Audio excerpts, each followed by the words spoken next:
everybody's talking about their spiritual journey. I'm spiritual but not religious is the phrase, right? And it just doesn't.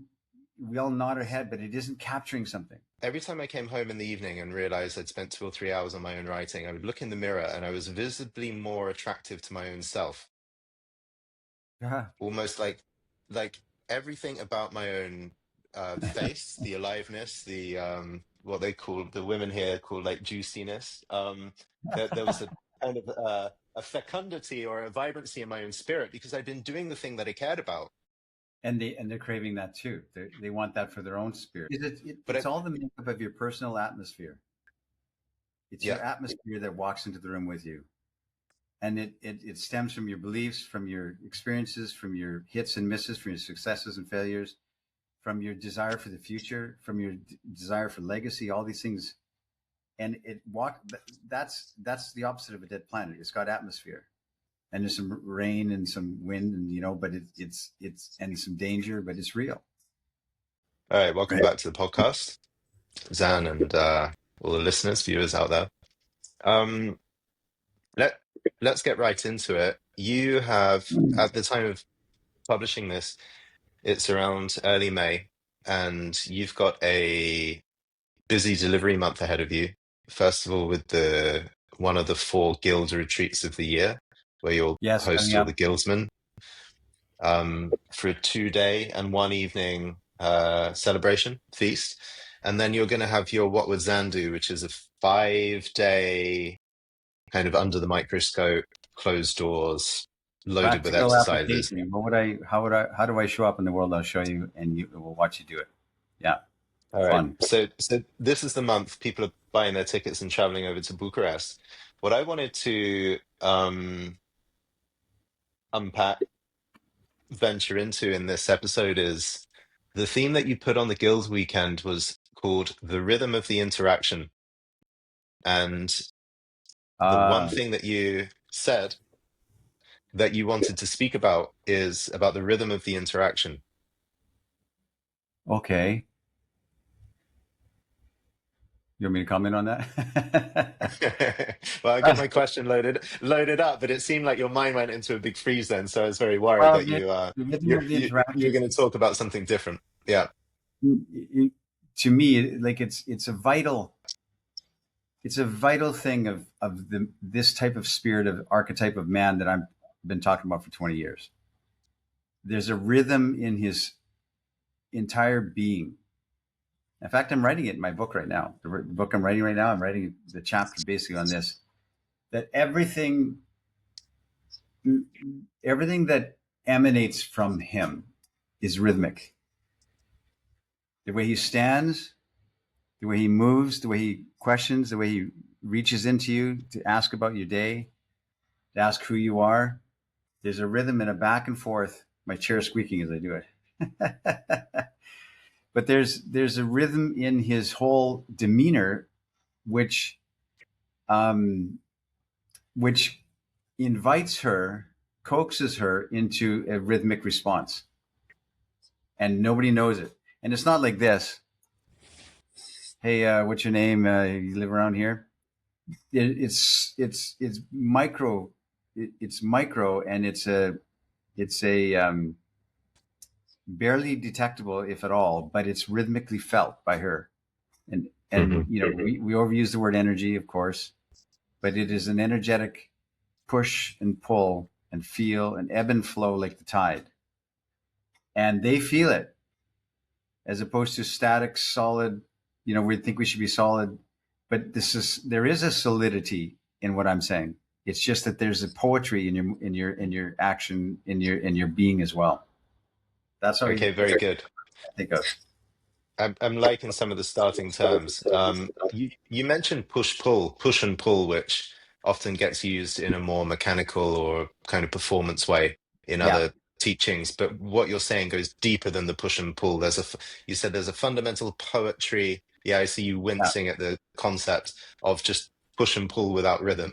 It's just yes, like flexing the muscles and shaking something about. But what you're getting to is you said a poetry of action, and that there's a rhythm much more subtly, imperceptible to many, and even subtly perceptible to those who have it.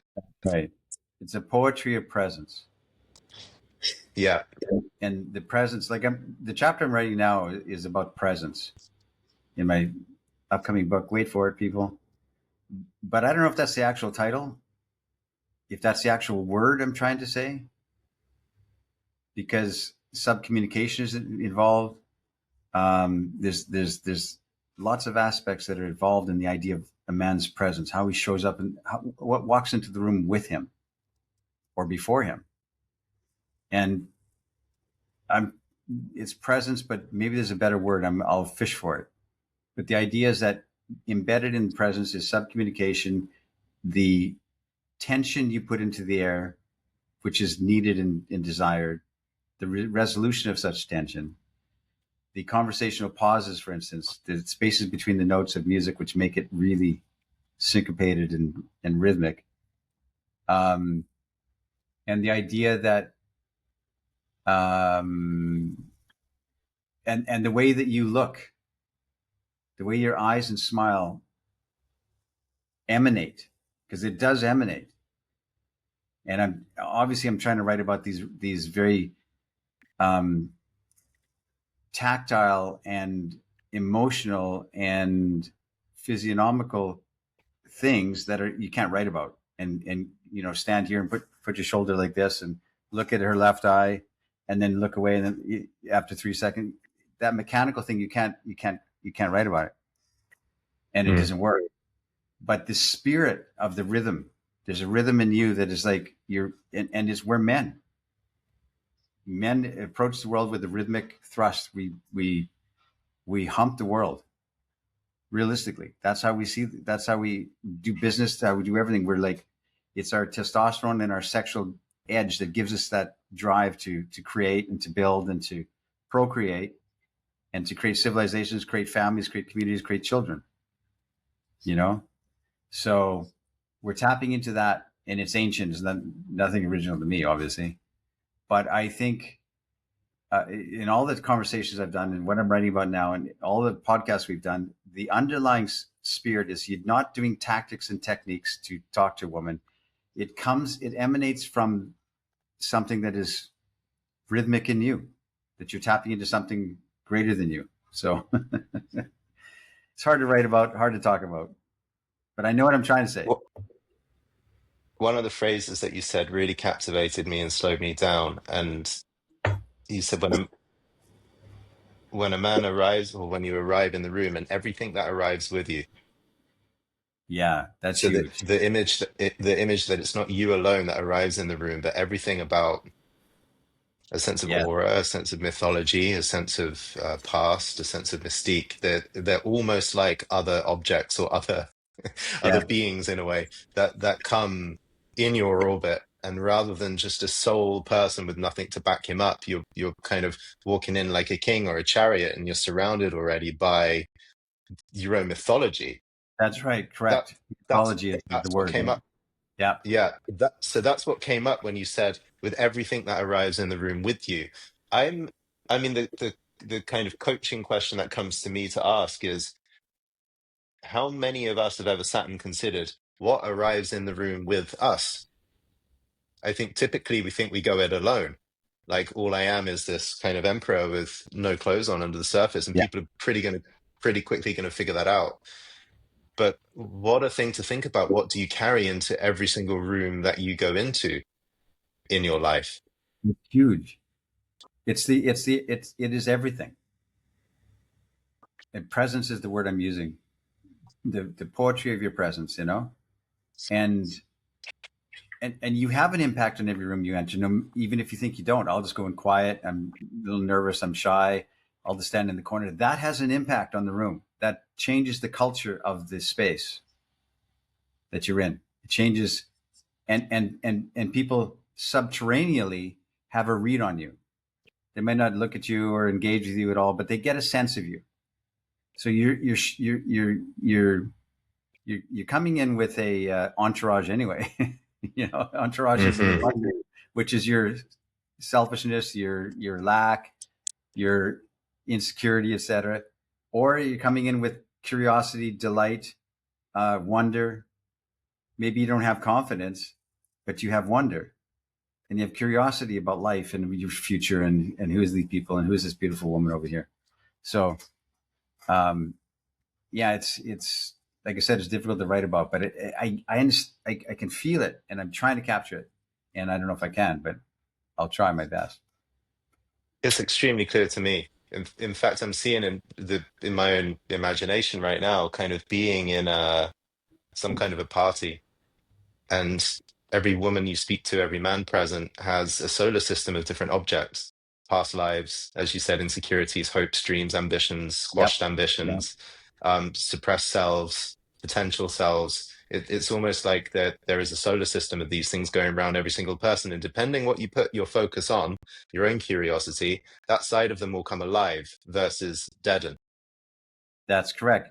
The idea of this rhythmic approach to thinking about life, rhythmic perspective, and rhythmic understanding is when you have this kind of subterranean, subcommunicated rhythm, people will respond in kind. That's what I said earlier, right? And if you're blocking anything and you're stiff and you are non-emanating on purpose, then there's nothing for them to. No, the women can't be attracted or they can't be engaged because there's nothing for them to latch onto. There's no hooks that you It's know. like a dead planet. It's just this grey, rocky That's right. surface of a moon with no light and no water. That's right.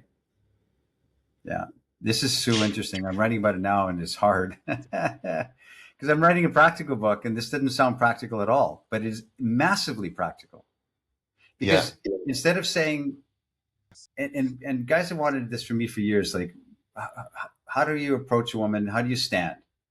And then how do you move forward? And they need this kind of, uh, or it's good to have this kind of instruction on that level, which is a mechanical instruction. But if you don't Yeah. have the spirit underlying, and the idea that that your life is a,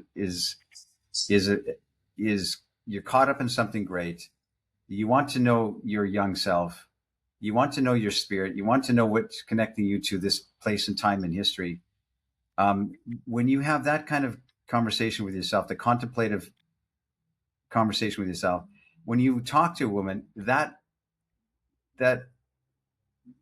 spirit comes forth in you, and you're looking at her with the same eyes. I see you. You're attractive to me. I don't know you. I'm nervous to talk to you because you're a pretty girl, and I'm excited to talk to you. And are you part of this journey that I've embarked on? This spiritual Hmm. quest, my treasure hunting. You look like it, and are you part of that or not? As opposed to she's the only thing. There's something else that is carrying with you, which is your quest for Yep. the transcendent and your. I got to get new language on it. We have a new. You and I have invented a new lexicon over the years. We need new language because I say your spiritual journey, and everybody goes, yeah, yeah, yeah, yeah, yeah. Everybody's talking about their spiritual journey. I'm spiritual but not religious is the phrase, right? And it just doesn't. We all nod our head, but it isn't capturing something. It's like Well, it's saying the energy words. or aura.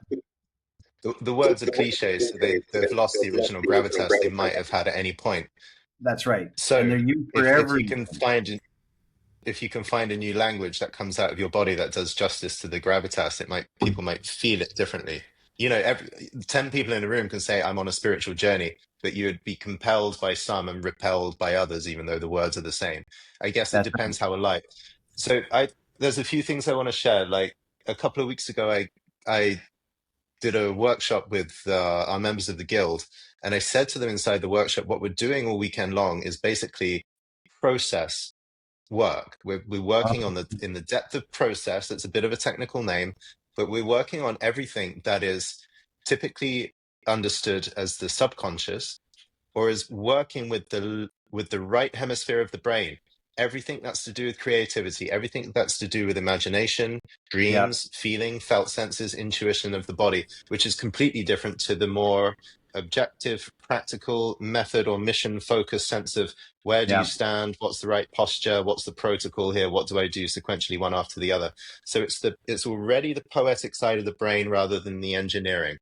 Not to damn the engineering, but just to say this is completely different. Yeah. So I'm like, we're going to spend a couple of days in exercises. All of them happen to be erotic style exercises. But what I wanted is just to feel and then see, like feel things happening in the body, but then allow those feelings actually to open out into a different vision.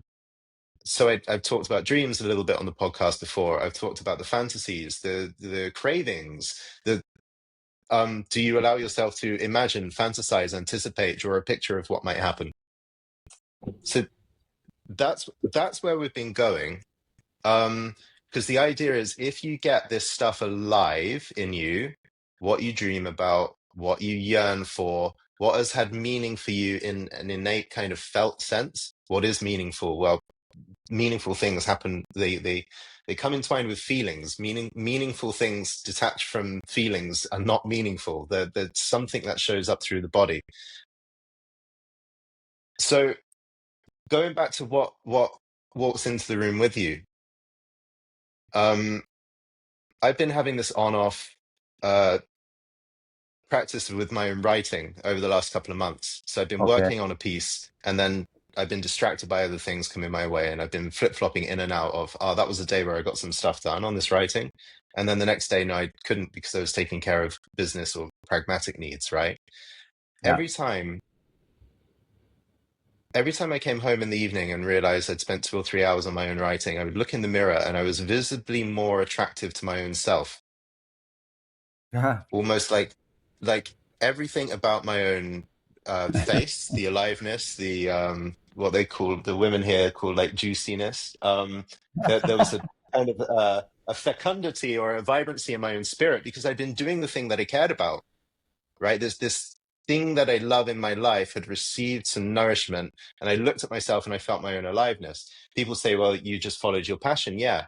But what that actually does is when I come home and I speak with my partner, the fact that I gave some hours to an artistic project means that this thing that arrives in the room with me is alive. Like rather than this dead, That's right. charred planet, I've got this living thing that I invested in today, and it's alive. I've got my art is alive. Let's say I've done some exercise and I feel really good about it. My exercise is alive.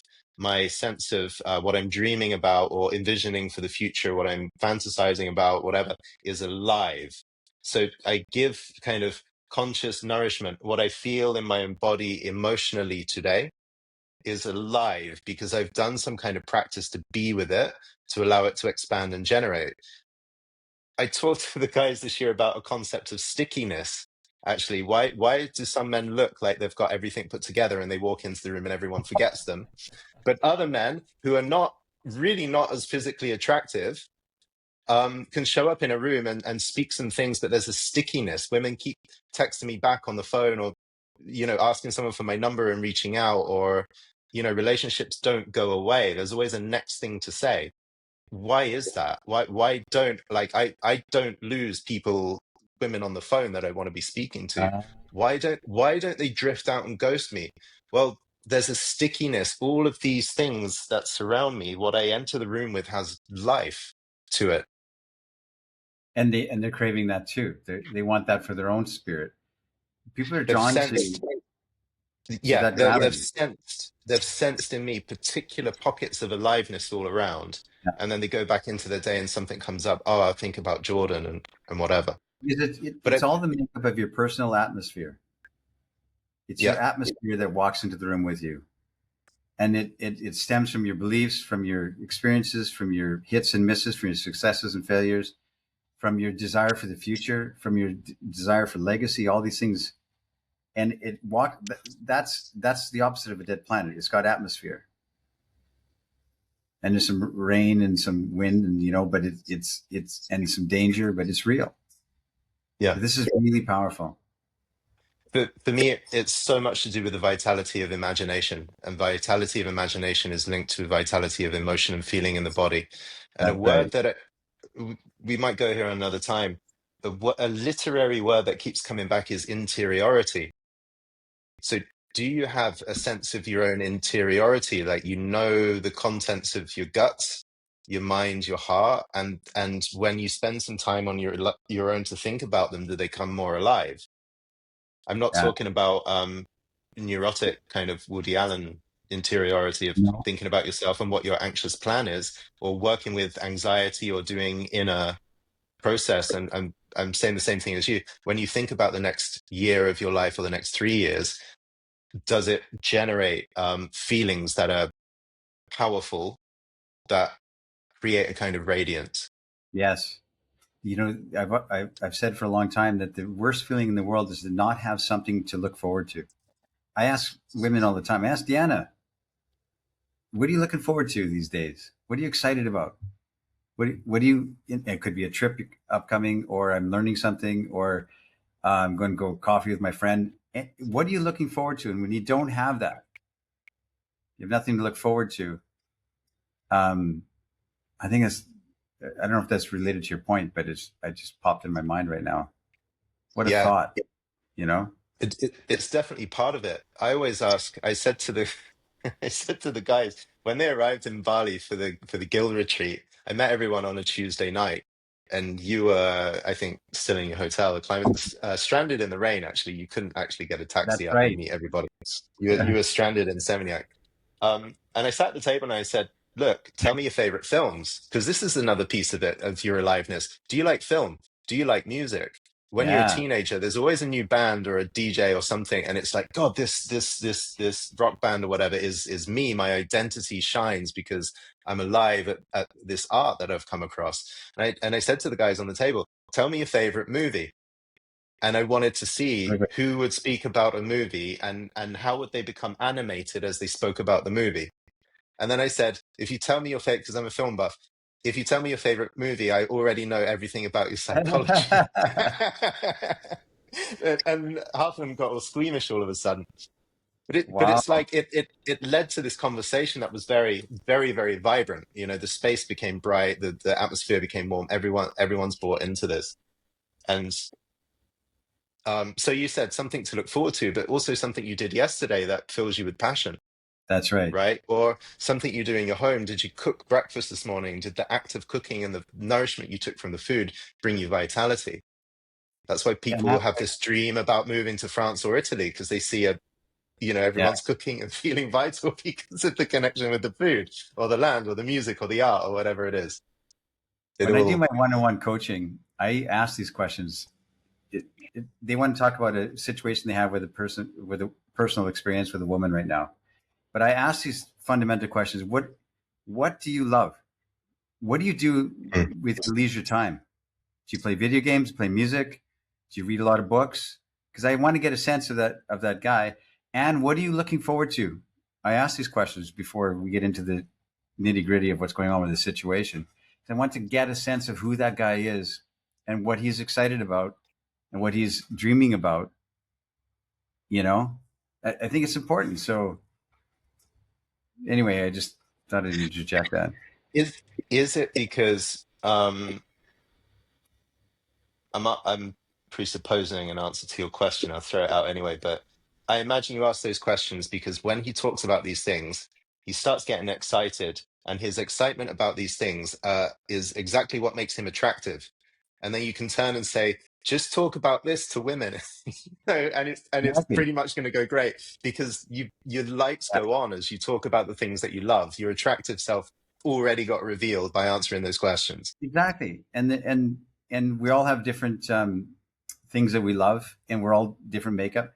I'm not into football or soccer, for instance, but the guy I coached yesterday completely loves. I can't remember the team he loves, but he just really, really embraces it and is part of his psyche and which is he's a good man. That's what he loves. You know, it's a good thing. And but it also speaks about how he wants to move forward with a partner, for instance. His thing is he's dating this woman, and he wants to know if she's the partner for him. But it's like, does it allow you to be the expression of you, or does it suppress that part of you?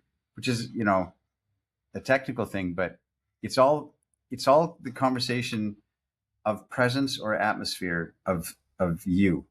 How are you showing up? And the very first thing you said on this podcast episode was the idea of the rhythm, the poetry of rhythm. Yeah. And it all stems from that. And if you change your perspective of what am I going to say to her, or what should I do, or how should I respond to her, and your perspective is what is rhythmic in my desire, what is rhythmic in me as a man, and that guides your response to her. That guides what you're going to say, even if it's a misstep. It changes from like the low level mechanical, I should say this, and here's my algorithm, and I want to memorize these 3 opening lines, and it changes it to whatever emits from you, your mouth or your eyes or your spirit, comes from the embodiment of you being the best version of yourself that you're trying to be. You're not there yet, and you never will be, but you're doing your damnedest. So Yeah. presence, man. Okay. So Well, put in the I want comments to. what I should change the chapter from presence to what. But maybe presence is it, because it encompasses a lot. I don't know. We spoke off. Spent the first part of the episode talking about what a man loves and therefore what makes him actually come alive in an interaction and as he Yeah. moves through life. And now we're moving. I want to direct the second half towards rhythm and the rhythm of the interaction as you spoke about. Now, I know most approaches for men dating, connecting with women, and so on tend much more towards the structural and the methodical. Men think they need to be armored with a battle plan, and I get that. But what we're given instead, I think, is something much more powerful, which is make the vibrancy of who you are come alive, so you're much more compelling. So That's you're not right. like dare I say, a zombie running scripts, which can end up happening from just going through someone else's mechanical structure, that you become an alive person responding in the moment, you speaking with aliveness and love for everything you love in your life, you enjoying others' shares, participating with the conversation about movies or about food or whatever it is. The light and the spontaneity is so much richer. So let's say you work with a man to do some inventory about what do you love, what do you bring into the rooms that you go into in your life? What are you good at? This is such an important question for men, which I Yeah. I try and ask more and more. What are you good at? What are you world class at? What are you excellent No, at? that's Where cool. do you have a ridiculous advantage over other people because you spent some time here? I see a lot of men approach women with a real deficit mindset, and they don't realize that actually something about the way they keep spreadsheets on the computer might be the secret thing, that unlocks a great life. Um, what are you good at? What do you bring to the table? Can you feel your own vibrancy and aliveness in that? So how do you then, um, from this base, move into a sense of rhythm? How does a man? Yeah, the other thing before I before I pass it off, when you at the beginning of the episode, you were talking about the rhythm of the interaction and like some men having rhythm. I'm thinking about all these 1980s films where it's like, white men don't have rhythm and white men can't jump. This whole thing. How do you get someone who's let's say not been rhythmic for 30 or 40, 50, or 50 years because they've been trained by some kind of system to be well, procedural in their way of being? How do you get a rhythm? well, they have it when the, and then it shuts down in the social situation. If they're talking about something they're excited about, they're rocking their, hey, I got to tell you about this, and you're going to love this. They have it, but they think when they go into a social situation and they're interacting with a woman that has to, and they're taught this, they have to shut that down and be austere and strong and aloof and unneedy, and so they artificially put on this statuesque Mm. persona. I remember coaching a guy one time in Vancouver years ago, and sitting in his home, for 3 hours in the afternoon. He was personable. His stories are fantastic. He's an incredibly interesting guy. His history was like amazing. And he's like animated, telling me all the stories of that. And then we went out into the street and he said, come watch me approach girls at the, stoplight corners. All right. I went out there and he turned into this mask of solid, leaning back on his heels. Hey, I got a question for you. So blah, blah, blah. So you're going to get your hair cut? And where's that guy? And I grabbed him by the lapels over the course of this day. Where's that guy that was in your apartment? Where's that guy when you're talking to women? Where's the spirit of that? But he said, well, I learned and I was taught and I took a program and YouTube videos that I have to show that I'm non-needy and I have options besides you and I'm not really caring about you, walking along here. And he's solid as a rock on his heels talking to women with his hands by his side. And he's taught that. I'm thinking, where's the movement, the fluidity? Where's the fluidity you expressed the show today?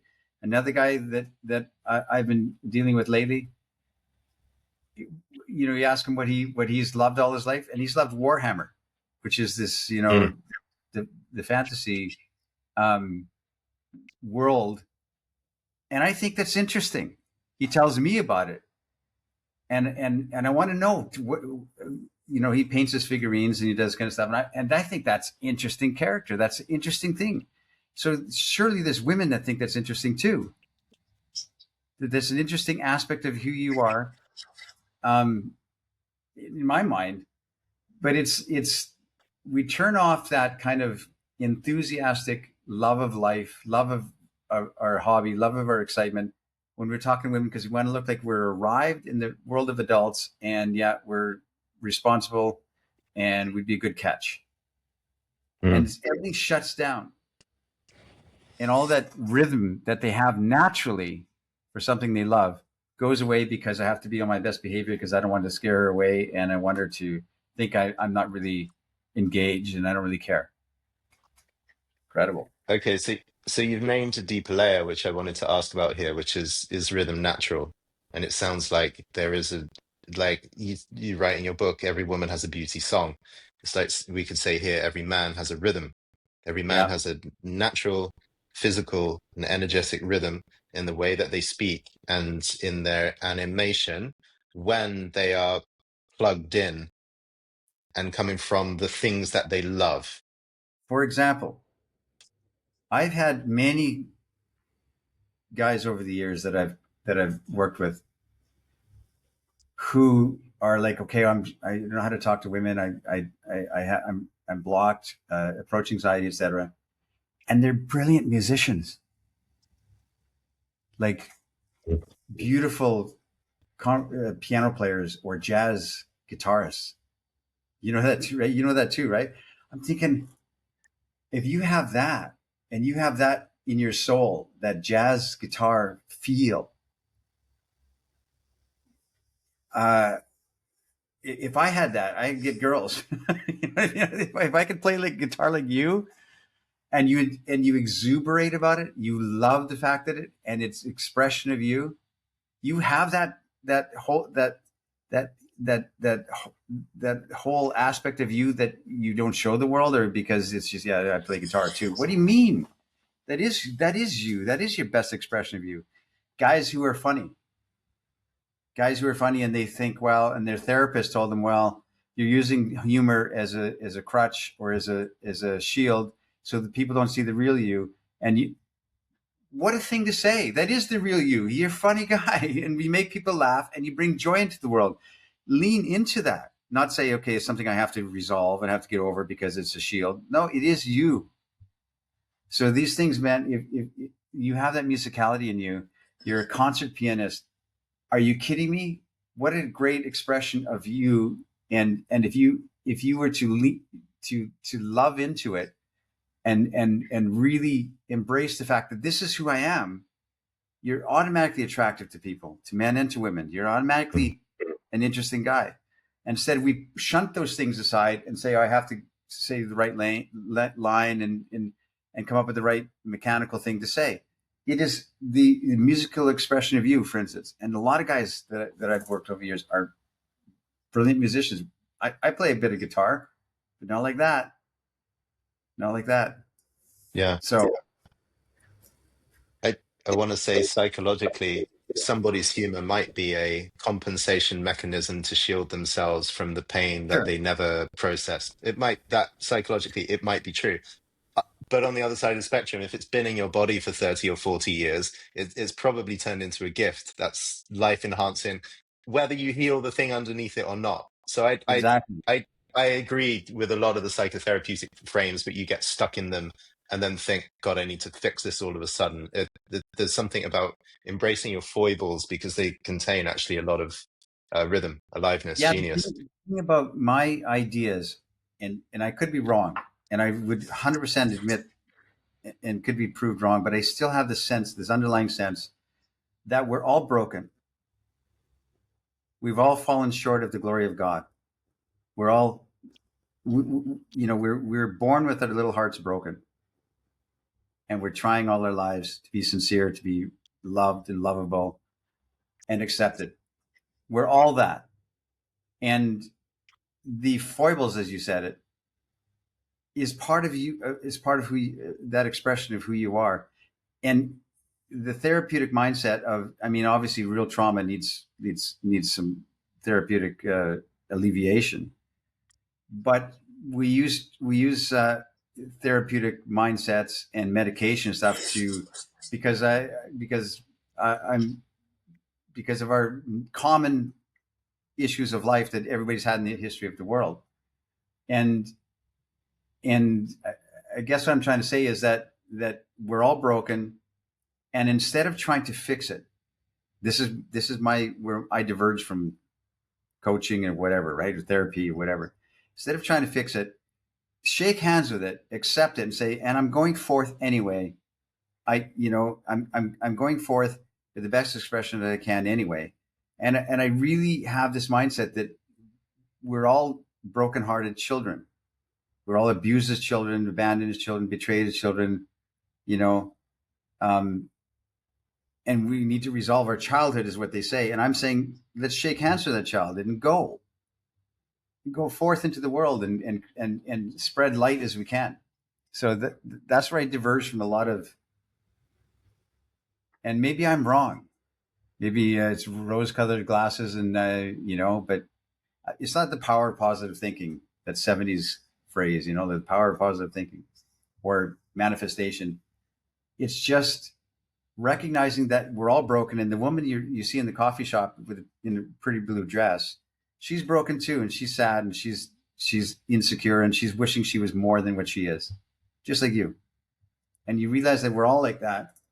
Then you move forth with acceptance and forgiveness of yourself. That's what I'm all about. Let's head towards a couple of practical things around the topic of rhythm, of man's rhythm, and then the rhythm in the interaction. Let's say you have someone come to you in the guild or in What Would Zan Do next week, and they seem unrhythmic, and their statement at the beginning is, I don't seem to have much rhythm in interactions, and I try to do all these things that I learn in YouTube videos and whatnot, and it doesn't, Oh, it doesn't generate the feeling or the stickiness or the sense that she wants to keep coming back to me. yeah. um how I think we talked about the deep structure of this, but how what are you going to say to a man who's just held like this? How are you going to coax forth his sense of rhythm? And how does he then present himself? Say he's in a cocktail party and he meets a woman for 5 or 10 minutes. That's all he's got, and then they might run into each other later. How does he inject rhythm into that first encounter? His rhythm, not You're, not not your rhythm, or not some yeah. prescribed Yeah, somebody yeah, no, else's rhythm, but him being yeah, him. yeah. Well, I mean, the whole aspect of the guild, of the year long engagement with this guild program that we have, is to unleash that part of that man, to uncover it, to unfold it, to pull out individually. We get to know the guys in the guild individually, and and who they are and the best expression of themselves, and to invite that out and to encourage it. With my What Would Zan Do, I physically show them what rhythm looks like when I'm talking to women. Like we work with women, and the idea is that I'll stand beside me, shoulder to shoulder, mirror what I'm doing, and you don't have to be me, but I want you to feel what it feels like to hello, engage, pull back. Said I want you to rock with me because I rock. I rock metaphorically, emotionally, spiritually, physically. Everything about me is a rock. It's like the dance, rock step cha cha cha, rock step cha cha cha. And I've got a rock step in my the way I approach, etc., which is great because it's not planting yourself and saying I'm announcing I'm here to stay. What's your name? You know, which is what Mm. a lot of pickup artists were teaching. Like, go in there strong, put your hand on the table, lean in, and say, "Hey, girls, I got a question for you." Blah blah blah. And the idea is that I'm imposing because I've got the strong character and strong will, and I'm going to show you that. And I don't do that. I'm in and I'm out. I'm in and I'm out. And I'm testing the waters. And I'm looking for response. I'm looking for reciprocity. I'm looking for quantum entanglement and engagement. And so what I show practically with What Would Zan Do is stand beside me and do it. The same thing I'm doing. You don't have to do it in your life. I want you to feel what it feels like to talk to these girls in this way. And in the guild is a year-long immersion in that kind of understanding mentality and bringing forth the best expression of your own rhythmic um, powerhouse that you are. So for sure, I mean, like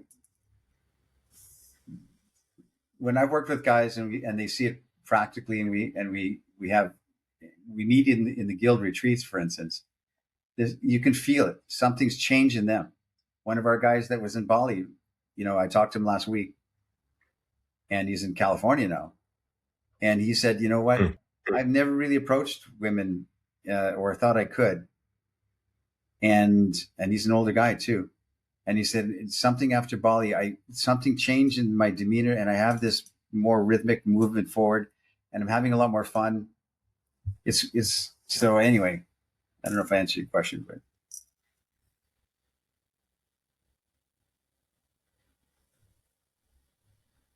Yeah, but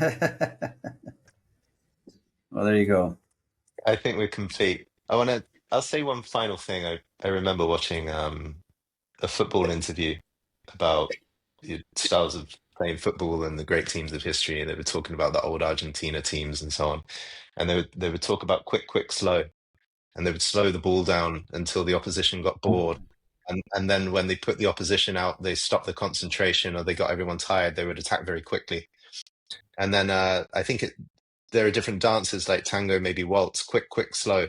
You Quick, have this slow. meter, or you have this different meter of rhythm, and it's the variation of rhythm that actually either catches people off guard or it creates that sense of swoon or surprise where you dance a little bit and just before it gets predictable, just as they're starting to feel comfort and they know what they're doing, all of a sudden you change the tempo and you go somewhere else.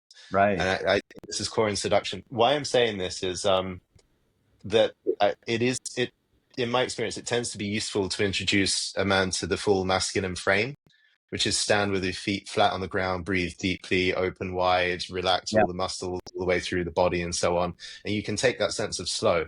So I can occupy the space of completely listening and witnessing and doing nothing and watching the whole world unravel around me is Yeah. really, really powerful. But then also, I would say all the men that I've met or known that are very compelling to listen to or that women can be caught up in have a lot of movement. So they're dancing and skipping around. So what a lovely thing in your own body to be able to go according to your own nature, your own energy levels, your own interest, to be planted and seated and grounding and wide and vast and doing very nothing and allowing opportunities to arrive towards you, and then how great it is to all of a sudden switch around and um, not performing in a normal sense, but storytelling, animating, being the one who actually injects the most amount of aliveness and movement into a social situation. Yeah. I think it's in the moving between two different ways of being that's really great. Yeah. That's good. But what I'm left with, and what I've certainly seen in the guild, I mean, what we want to create is a culture in which people, the men, can come in and speak about what they're excited about and be themselves. I And so want to know. if you feel back home that you're kind of constricted and you can't really share certain aspects of your personality or interests because you think all your friends will judge you, this is very much the English way of being. You know, if I told all my friends how much I liked women and how much I wanted something here, they would all tease me mercilessly. Well, I want to Exactly. create a culture where people can get together and actually share their natural rhythm a lot more.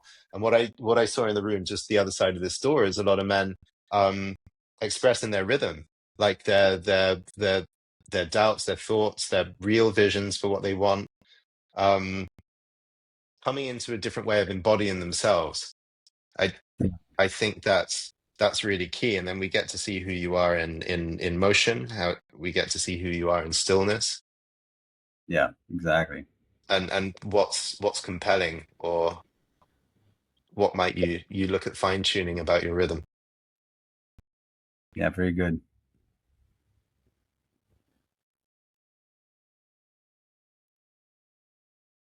Yeah, there's a lot more I could say on this, but we'll throw out the invitation. If you've been watching us for a while and feel like you want to be part of the guild, or what would Zan do?